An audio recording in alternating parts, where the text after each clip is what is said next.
Hey guys, Mirai నాకు ఎక్కలేరా మిరాయి.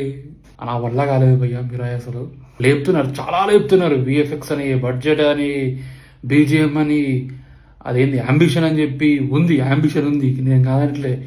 కాకపోతే ఎగ్జిక్యూషన్లో చాలా బుక్కలు ఉన్నాయి. నా వల్ల అవ్వలేదు కొన్ని బుక్కలు అయితే. డింట్ వర్క్ ఫర్ మీ అసలు మిరాయి అయితే.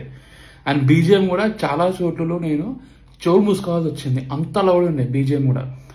సో అది అది గుడ్డ అంటే నేను గుడ్డు కాదనే చెప్తా. అంత అంత గట్టి బీజం కొట్టాల్సిన అవసరం లేదు, టు బి హానెస్ట్. హనుమాన్ అంత గట్టి బీజం కొట్టలేదు కదా. ఇందులో మాత్రం చాలా అంటే చాలా లౌడ్ ఉంది బీజేఎం మాత్రం.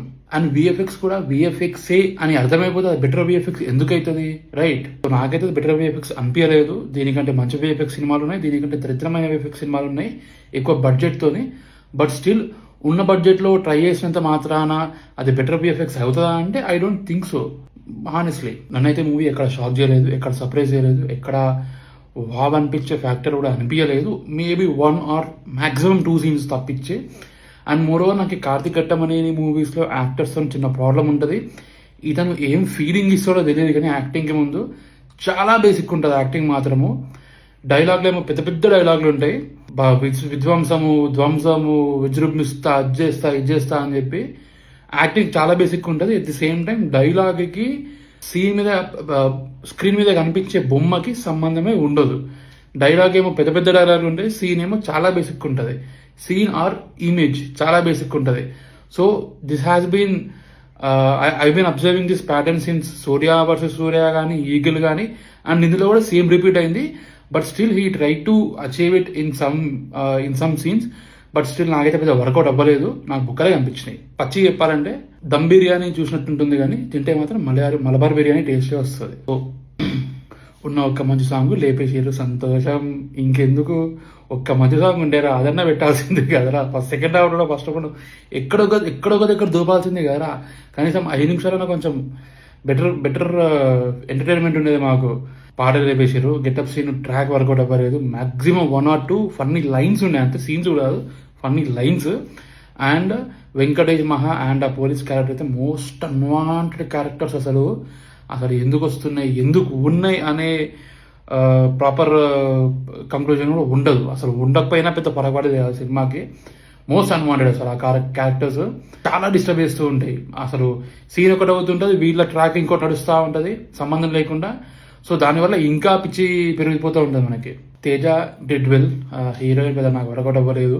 మంచు మనోజ్ అయితే భైరవంలో ఎట్లా యాక్టింగ్ చేసిండో ఇందులో అంతే చేసిండు. I don't think he approach in a new way.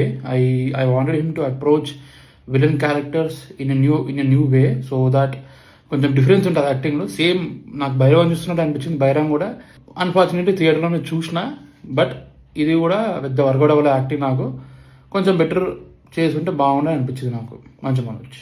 నాకు బిగ్గెస్ట్ డిసప్పాయింట్మెంట్ అంటే గౌరహరి, మ్యూజిక్ డైరెక్టర్. నేను చాలా ఎక్స్పెక్టేషన్స్ పెట్టుకున్నా ట్రైలర్ చూసాక, టీజర్ చూసాక. కాకపోతే చాలా డిసప్పాయింట్ చేసిండు. హనుమాన్లో ఎట్లా అయితే సౌండ్ ఉంటుందో, ఎలా అయితే మీకు వినిపిస్తుందో ఇందులో అట్లనే ఉంటుంది, కాకపోతే ఇంకొంచెం లౌడ్ ఉంటుంది అంతే. మిరాయి చాలా కంట్రీస్ ట్రావెల్ చేస్తుంది, చాలా స్టేట్స్ ట్రావెల్ చేస్తుంది ఇండియాలోనే, డిఫరెంట్ ప్లేసెస్కి వెళ్తూ ఉంటుంది. So I thought he had lot to experiment, but unfortunately he didn't అనిపించింది నాకు. సేమ్ హనుమాన్ కైండ్ ఆఫ్ సౌండే వినిపించింది ఇక్కడ కూడా.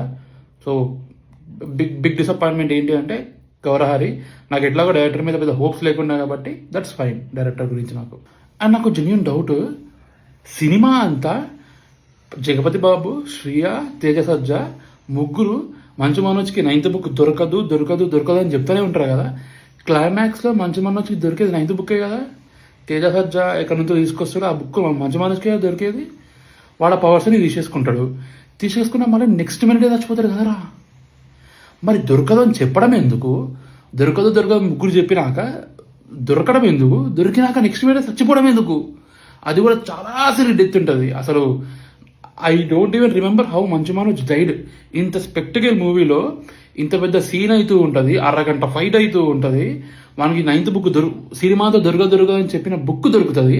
వాడు పవర్స్ని లాగేసుకుంటాడు, అయినా కూడా వాడు చచ్చిపోతాడు. ఆ సావు గుర్తులేదు నాకు. మంచు మనోజ్ ఎట్లా చచ్చిపోయినా నాకు గుర్తులేదు లిటరల్ మూవీలో. అసలు రిజిస్టర్ అయ్యే ప్రాపర్ సీన్ లేదు Manchu Manoj డెత్కి. Sad, too much కష్టం. అసలు నీకేం నచ్చలేదారా, అన్ని బుక్కలు అయిపోయి నీకేం నచ్చలేదారా అంటే ఓకేరా, ఒకటో రెండు నచ్చినాయి. ఏంటి, మంచు మనోజ్ సెకండ్ ఫైట్ బాగుంది మొరక్కోలో, కాన్సెప్ట్ బాగుంది, ఎగ్జిక్యూషన్ పక్కన పెట్టండి, కాన్సెప్ట్ బాగుంది.